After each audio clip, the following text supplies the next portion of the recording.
discutir, sin miedo a criticar. Hola, hola, hola, hola. El primer saludo es para todos los chicos. Hoy es el Día del Niño y bueno, supongo que los papis ya cumplieron con los requisitos necesarios, ya fueron entregados, van a poder sentarse a ver el programa tranquilos, mientras los chicos se entretienen con las hermosas cosas que les regalaron. Yo creo que tenemos que volver a regalar esas cosas donde uno tiene que caminar y correr. No sé, me parece que hay demasiada tecnología. También quiero felicitar a Adrián de Sanso y a todos los directores de las radios no tradicionales, de las radios online, porque por primera vez hoy se festeja el Día de las Radios Online. Así que felicitaciones a todos estos personajes adelantados, creadores o creativos, que han pensado que también se podía hacer radio online. Y yo estoy chocha de estar en conexión abierta, porque sé que me escuchan en todo el mundo, y alguien me dijo que si hay marcianos, seguramente también nos escuchan en el planeta Marte. La quiero saludar muy especialmente a nuestra productora, porque acaba de ser abuela. Sí, señores, así de jovencita como la ven. Por favor, mostrala. No. Sí, mostrala, por favor, porque las productores siempre están detrás de cámara. Y Laurita acaba de ser una joven abuela. Felicitaciones. Les prometo que me voy a curar esta disfonía, porque estoy trabajando en esto, no puedo tener la voz así. Esto es para las cantantes de tango. Esta es la voz para Adriana Varela, no para mí. Bueno, y además quiero mandarle un beso enorme a mi nieta Melanie, que acaba de ser mayor de edad, así que ahora, Melanie, te tenés que hacer responsable de todo. Besos enormes. Tengo hoy un invitado muy especial. Lo conozco hace muchísimos años. Me echaron de Telefe en el 4 de enero de 1999, lo conozco de antes. Le hemos hecho muchas notas para Telefe Noticias y para mí sigue siendo un referente en cuanto a los menores que delinquen. No quiero decir los niños chorros, ni quiero decir nada. Quiero hablar de la responsabilidad que nos cabe a todos. Y yo recién decía el día de, y me gustaría que algún día fuera el día contra la corrupción. Octubre es el día contra el cáncer de mama, tenemos el 10 de diciembre el día contra el SIDA. Bueno, ¿por qué no el día contra la corrupción? Vemos que algo se está moviendo, vemos que... El doctor Rodolfo Brizuela es ex juez, también voy a hablar con él de esto. Y ahora nos vamos a la pausa, ¿saben con qué? Con mi compu fácil. Sin miedo a discutir, sin miedo a criticar, sin miedo a disentir, sin miedo por vivir, sin miedo por morir, sin miedo por tratar, sin miedo. Te quiero así conmigo, sin miedo ya de amar, sin miedo de pelear, sin miedo a la verdad, sin miedo de enfrentar.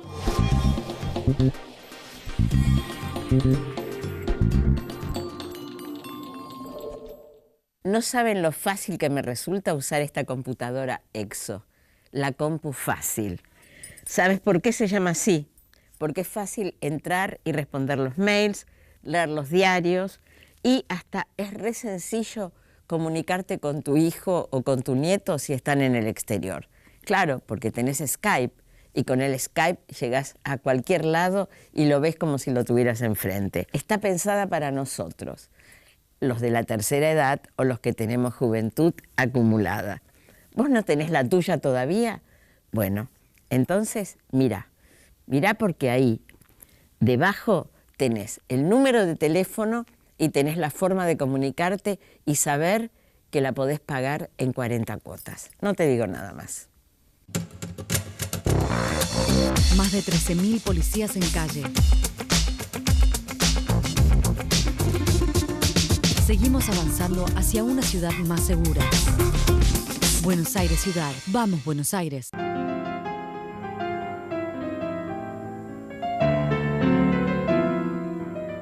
Podés dar fe de vida sin necesidad de ir al banco. Comprando con tus tarjetas de crédito y débito ya lo estás haciendo. Usalas en farmacias, hipermercados y perfumerías de todo el país y aprovecha tu tiempo como realmente querés. Con Banco Superviel, dar fe de vida es fácil y sencillo.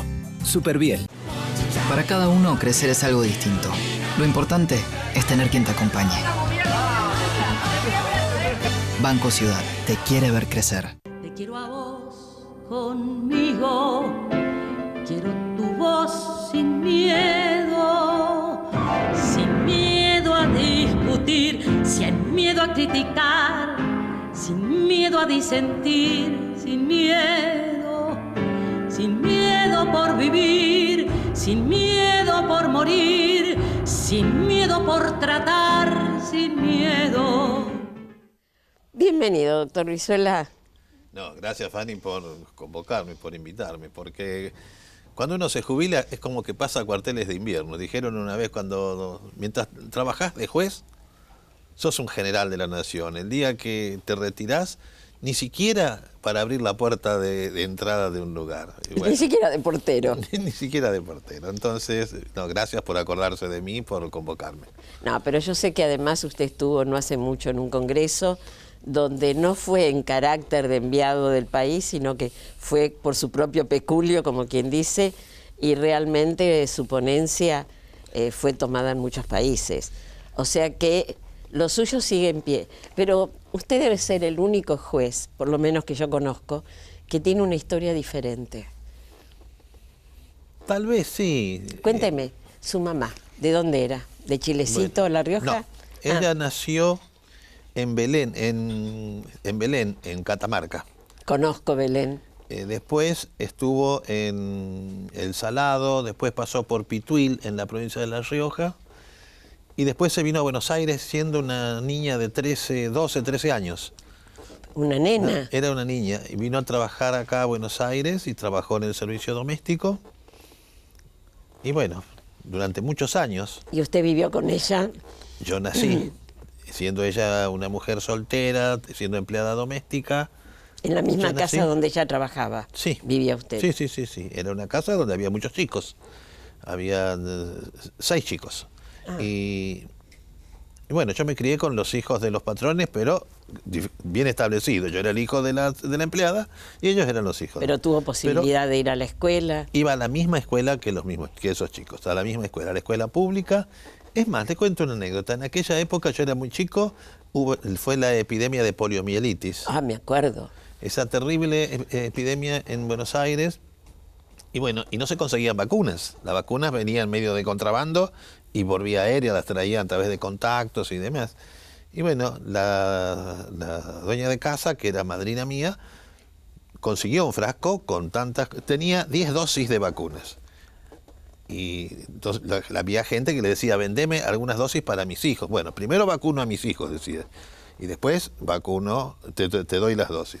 Entonces, bueno, son 6 chicos, son 7, son 6 chicos. Entonces tenés 4 dosis, necesito 4 dosis. No, tengo 3, le dijo mi madre. ¿Por qué?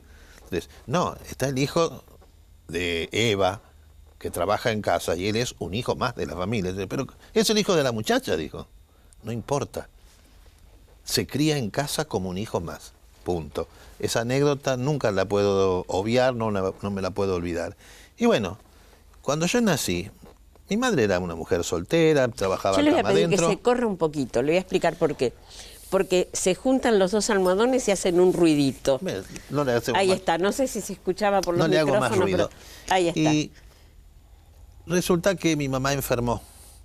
Cuando enfermó, tuvo que ser hospitalizada mucho tiempo en un hospital en General Rodríguez. Y yo, como dicen los abogados, lo accesorio sigue la suerte de lo principal. Lo principal era mi mamá, yo era lo accesorio. Totalmente. Ella terminó internada en un hospital, yo no podía seguir en la casa donde estaba, entonces terminé internado en un instituto de menores. ¿Todo por qué? Y porque no tenía familia. Porque no había recursos. Y no la pasé bien. porque de movida me golpearon, personal del mismo lugar me golpearon. ¿Qué pasa en esos lugares con los chicos que son internados? Porque nadie se entera de esto. Es que no se quiere hablar de eso. Los chicos son como los gorriones, así de simple. Cualquier chico, ¿eh? Un gorrión no camina. Imagínelo, salta, vive saltando y vuela. Los chicos caminan, corren, saltan, no pueden volar. Si yo a un gorrión lo coloco en una jaulita, se va a revolotear, se va a golpear, se va a lastimar y se va a morir. A un niño lo encierro en un instituto de menores. No se va a morir porque va a tener un plato de comida, va a tener un colchón, pero probablemente le esté matando lo más sagrado que tiene ese pibe, que es las ganas de ser libre. Aprende a estar encerrado. Y aprende a defenderse. Y ahí es donde comienza la autodefensa de un chico, más que autodefensa, a sobrevivir. Lamentablemente uno tiene que decir eso, a sobrevivir. Por más que me digan, no, en nuestro instituto tenemos psicólogo, asistente social, no. Cuando un chico no tiene mamá, cuando un chico no tiene papá, cuando un chico tiene que crecer con pares y con gente que a lo mejor tiene buena voluntad, pero no es una mamá y un papá, por lo tanto, no tienen el amor, no tienen el afecto, no tienen el cariño, ni tienen la mano suave para pasarlo y calmarlo cuando está angustiado, ese chico crece de manera distinta. Por lo tanto, yo siempre dije, los institutos de menores no traen soluciones, sino traen complicaciones. Lo que necesitamos son familias. Los chicos salen de ahí con mucho odio, ¿no? No digamos o resentimiento. Con odio. No es odio, pero sí con mucha frustración. Los chicos tienen frustraciones, es decir, postergaciones, ellos tienen el bullying, que hoy hablamos de bullying, pero sí, fueron discriminados siempre por el hecho de estar ahí. Yo estaba en el Instituto de Menores y iba a la escuela pública en General Rodríguez. Y a mí no me miraban como el resto de los chicos de General Rodríguez que vivían con su mamá y con su papá y que la mamá y el papá los llevaba a la escuela. Iban a las reuniones de padres. Iban a todos lados. Nosotros no. Los que estábamos ahí, en mi caso particular, iba ahí y yo no tenía ningún referente adulto, salvo las autoridades del instituto donde estaba internado. Entonces se da cuenta, Fanny, que cuando uno ahí comienza, yo decía, a sobrevivir. ¿Por qué a sobrevivir? Porque yo me había criado con una familia monoparental, con una mamá. Era mi única familia, yo no conocía más que eso.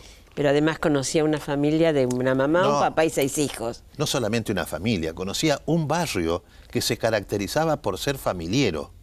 ¿Sabe de quién es un referente que a mí me ayudó mucho, así emotivamente, antes de yo ser internado? Choli Berrechaga. Me suena. Que es la gran cocinera. Choli, sí. Choli Berrechaga. Yo iba de la casa donde trabajaba mamá, me cruzaba de vereda. Ojalá que Choli lo esté escuchando. ¿No? Me cruzaba a la casa de Choli, en la casa de ella, ahí en el barrio, en Castelar, fue la primer familia que tuvo un televisor. Y nosotros nos cruzábamos a ver ahí los dibujitos, porque los televisores en los primeros tiempos había... Al mediodía, 1 o 2 horas de televisión se cortaba. A las 5 de la tarde, a las 4 de la tarde hasta las 6, televisión y se cortaba, pero se cortaba la señal. Y a la noche venía desde las 21 hasta las 23 horas para que los adultos vean la televisión. Esa era la televisión de los primeros tiempos, acá en la Argentina. Tuvo la suerte de poder salir del instituto. Afortunadamente salí porque mi mamá me llevó a la provincia de La Rioja, a la casa de una hermana de ella. Es ahí donde descubrí que yo tenía familia. No era solamente mi mamá. Ahí descubrí que tenía primos. ¿Cuántos años estuvo en el instituto? 2 años y medio. Que fueron larguísimos. Fueron muy largos porque yo la veía a mi mamá cada tanto. Entonces el día que la veía, que no me quería desprender más de ella, pero ella tenía que volverse a la internación del hospital y demás. Pero yo le digo una cosa, Fanny, mi vieja fue una leona. Porque desafió toda una sociedad para que yo naciera y para que yo criarme. Pero mi tía, la que me crió, terminó criando en La Rioja, fue otra leona. Porque me dio todo. Mis tíos allá en La Rioja, está bien, yo tenía que trabajar como todos, era una familia muy pobre. ¿Sabe cómo trabajaban? Ellos amasaban pan y alfajores. Y yo salía a vender el pan y los alfajores. ¿Qué edad tenía? 9 años. 9 años tenía yo cuando llegué a La Rioja y yo le pedía a mis tías, déjame vender, déjame salir a vender. No, vos sos muy chiquito, vos sos muy chiquito. Un día me dieron 50 alfajores para vender, pero me lo dieron. Dice, tomás 50, pero total, vos, ¿qué vas a vender? Yo salí con un canastito en el brazo, llegué a la esquina y me doblé, cosa que no me vean. Cuando doblé, empecé a gritar, era las 3 de la tarde. Hora de siesta en La Rioja. Hora de la siesta en La Rioja, todo el mundo acostado y yo gritaba, alfajores para el mate, señora, como gritaban acá en Buenos Aires para cualquier cosa que te quieran vender o que te quieran comprar. La gente salía, un nene que está gritando en la calle, ¿qué pasa? Comprémosle así se calla la boca. No, el que asomaba la cara y le decía, me compra un alfajor, es para el mate, todos. Yo volví a la media hora a la casa de mis tíos. Con todo vendido. Con todo vendido. ¿Qué hiciste? Te vendí. Vendí los alfajores. Bueno, así fui creciendo, así me gradué de maestro en la provincia de La Rioja. ¿No? Y le puedo asegurar, yo soy un riojano por adopción. Yo adoro la provincia de La Rioja, adoro mi tierra, adoro mi gente, pero mis ancestros son de allá. Yo buscando mis orígenes supe que mi abuela materna es familia troncal de un pueblito de La Rioja. Y fíjese que eso es algo muy bello, saber que uno es de ahí. ¿De dónde uno viene? ¿De dónde viene? ¿De dónde viene? Y bueno, así pudo ser graduado de maestro hasta que el 2 de abril de 1982 me gradué de abogado en la Universidad de Morón. Bueno, se está salteando una etapa. ¿Cómo fue importante. que hizo el secundario? Yo sé que trabajando también. Vendiendo alfajores por la calle. Vendiendo alfajores. ¿Acá en dónde? No, en La Rioja. Ah, en La Rioja. En La Rioja. El secundario lo hizo en La Rioja. En Chilecito, en La Rioja. Vendiendo alfajores por la calle, juntando monedas de propinas y comprándome cuadernos y libros para estudiar. Así fue como que me llegué a graduarme como maestro. ¿Y cómo surgió el tema de la abogacía? ¿Por qué abogado? Desde muy chico.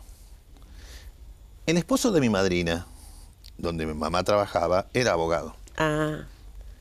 Yo no me acuerdo ni de la cara de él. ¿Los volvió a ver? Sí, yo con ellos sí. No, mi madrina no existe más. No, pero quiero decir, después que se recibió... Sí. Debe haber sido una gran satisfacción para ellos. Para ellos, inclusive, verme a mí haber llegado así. Pero cuando me gradué vendiendo alfajores así, logro graduarme de maestro. Bueno, y después comenzamos el periplo. ¿Qué hago? A partir de ahora, ¿qué hago con este título de maestro? Objetivo básico. Yo quería irme a Caleta, Olivia, para trabajar como maestro. ¿Al sur, a la Patagonia? Sí. Del norte al sur. Sí, quería irme lejos para trabajar, pero una empresa de La Rioja dijo no. Me dieron una beca para estudiar, donde yo quiera estudiar la carrera. Porque tenía muy buenas notas, me contó un pajarito. Sí, tenía. Tenía. Y yo elegí ir a estudiar a Rosario. Mi mamá vivía en Buenos Aires. ¿Por qué Rosario? Y porque yo no quería ser una carga para mi mamá. Quería crecer y bueno, fui a Rosario, afortunadamente ingresé, porque yo estuve en la Universidad de Rosario cuando entró en funcionamiento esa universidad, cuando se separó de la Universidad del Litoral. Bueno, yo en 6 meses había cursado primer año de Derecho. Y tenía una beca por todo un año. ¿Qué hago con el resto de la beca? No, vos quedate tranquilo, me dijeron en la empresa, si querés seguir avanzando. Bueno, fue en agosto más o menos fue que me entero que el esposo de mi mamá ya se había casado. Para que la gente lo sepa bien, porque muchas veces nos dibujamos. Yo cuando era chico crecí con el apellido de mi mamá. Yo soy el hijo de una mamá soltera. Mi apellido era Caniza, con Z. Era el apellido de ella. Cuando ella se casó, la persona con la que ella se casó le dijo, tu hijo no puede crecer sin apellido. Fíjese los conceptos en los tiempos.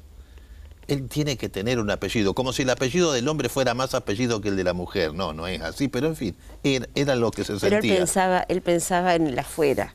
no en el núcleo familiar. Entonces dijo, yo voy a reconocer a tu hijo como si fuese mi hijo. Y me reconoce y se transforma mi apellido de Caniza a Brizuela. Yo era apenas un adolescente y yo decía, ¿qué ahora me voy a llamar Caniza de Brizuela? Yo decía, como si fuera un matrimonio. Como si fuese un matrimonio. Y bueno, él se enfermó mal en Buenos Aires. Yo renuncié a todos los derechos de la beca y me vine a Buenos Aires a trabajar para acompañar a mi mamá y tratar de ayudar en lo que pueda para mitigar la acompañarlo. situación. Y bueno, afortunadamente él salió, zafó de eso. Fui a la Universidad de Buenos Aires, tuve que empezar todo de vuelta porque lo que había aprobado en Rosario no me servía. Y arranqué de vuelta. Hasta que ¿Trabajando y estudiando? Trabajando de peón de albañil, montando ascensores, de lavacopas, ayudantes de cocinero, haciendo de todo. Porque en definitiva había que hacer de todo para poder sobrevivir. Y le digo que un día me golpearon mucho en la Universidad de Buenos Aires, mucho. Entonces volví a mi casa y le dije a mamá, si el precio que tengo que pagar para ser abogado es este, no estoy dispuesto a pagarlo. No estudio. Esto no es para mí. ¿Podemos saber qué le pasó? Si no lo quiere contar. No, lo cuento porque esto pasó, esto fue algo que ocurrió en todas las facultades en Buenos Aires. Entraban los bichos verdes, los militares, policías, estos grupos de infantería, a golpes contra los estudiantes, ¿no? Yo estaba era la época que allanaban las universidades. Claro, pero entraban de prepo. Era la época tan difícil donde incluso había gente, estudiantes o grupos extremos, donde entraban en una clase, estábamos en el salón auditorio de la Facultad de Derecho y venían 4 personas y le pedían al profesor, retírese porque ahora nosotros vamos a dar una clase de realidad nacional, decían. Qué épocas. Los jóvenes no saben que vivimos y todo no nos esto. dejaban salir de las aulas, de ahí. Había que quedarse, bueno, todo fue muy duro. Entonces dije, yo no estoy dispuesto a pagar. ¿Y qué le eso. dijo su mamá? Y bueno, hijo, ¿no será? ¿Será que no? Hasta que trabajando, bueno, después me quedé sin trabajo, la sufrí mucho no tener trabajo, hasta que un día comencé a trabajar como ordenanza en un sindicato acá en Buenos Aires, en el sindicato de la Fraternidad, maquinistas ferroviarios. Sí, que empezó con los anarquistas. ¿No? Pero los verdaderos sindicalistas. El primer sindicato que hubo en la República Argentina. Sí, tal cual. Y trabajé de ordenanza. Había que fregar los pisos, servir el café, todas esas cosas. Cuando yo cobré mi primer sueldo, ahí, yo le había dicho a mi mamá, dicen que mañana voy a cobrar el sueldo, o sea que, mamá, mañana cuando yo venga del centro, paso por Morón, voy a comprar 3 churrascos, así comemos carne, que hace rato que no comemos un pedazo de carne. No, hijo, ¿qué esperar? No, mañana voy a cobrar y yo voy a pagar los churrascos, dije. Y sí, llegué a Morón, bajé del tren, cuando iba a ir a la carnicería, veo un edificio alto, Universidad de Morón. La conozco. Fui ahí y pregunté, ¿qué es esto? ¿Cómo es?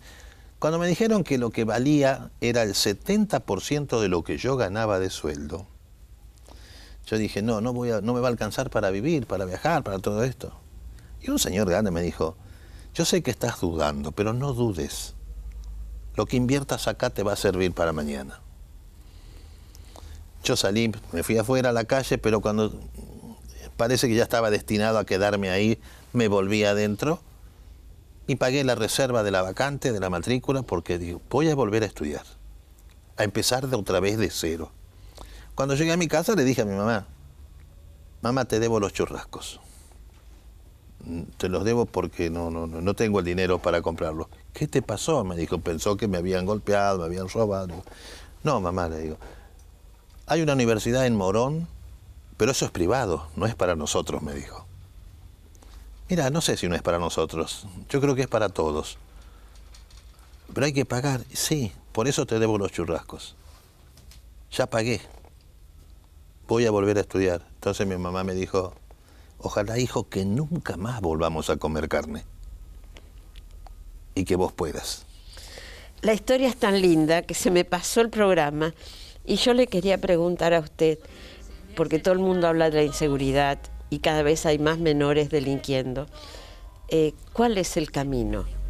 Porque cuando usted fue juez de menores, conociendo la historia desde adentro, me acuerdo que una vez me dijo de un chiquito que varias veces había caído, yo me acuerdo de eso, no me olvidé nunca.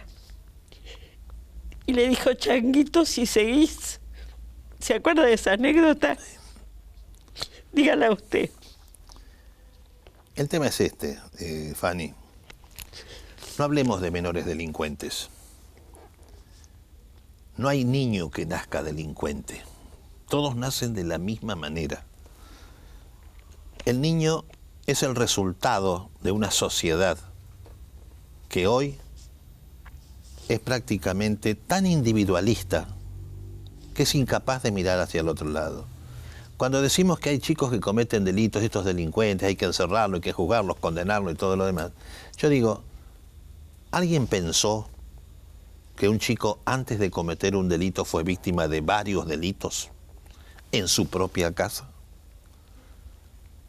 ¿Alguien pensó que hoy la sociedad argentina está viendo cómo se nos mueren los pibes consumiendo paco, consumiendo droga?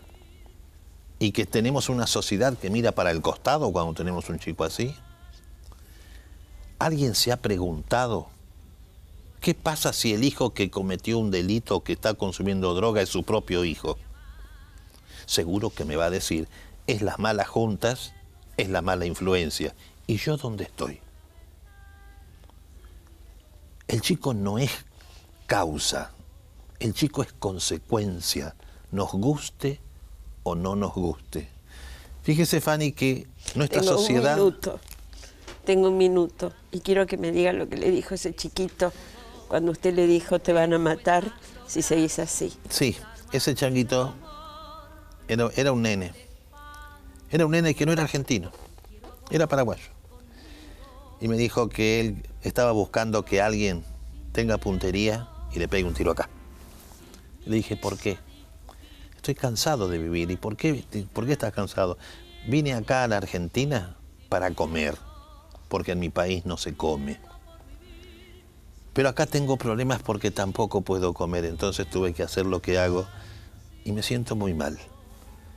Y yo le puedo asegurar, Fanny, que cuando ese chico me dijo eso, yo me quedé muy mal de la misma manera que me quedé mal cuando yo en una oportunidad dispuse la internación de una nena que había sido víctima de abuso sexual en su propia casa. Y un día la voy a visitar en el hogar donde estaba internada y me dijo, vos que sos mi juez, que sos gauchito, vos nunca vas a entender lo que a mí me pasa. Yo le dije, hija, contame lo que te pasa. Le digo, no tengo tiempo. Así nomás, ¿por qué no me explicás cuál es el motivo del cual estoy presa después de haberme pasado lo que me pasó? Y el que me hizo lo que me hizo vive con mis hermanos. Es muy difícil seguir hablando. Esto es para que lo compartan. No creo que nos pueda mitigar la angustia. Gracias. Fanny, no hacía falta esto. Nos vamos. Escuchemos lo que dijo y grabémoslo acá. Nos vemos la semana que viene. Sin miedo a discutir, sin miedo a criticar.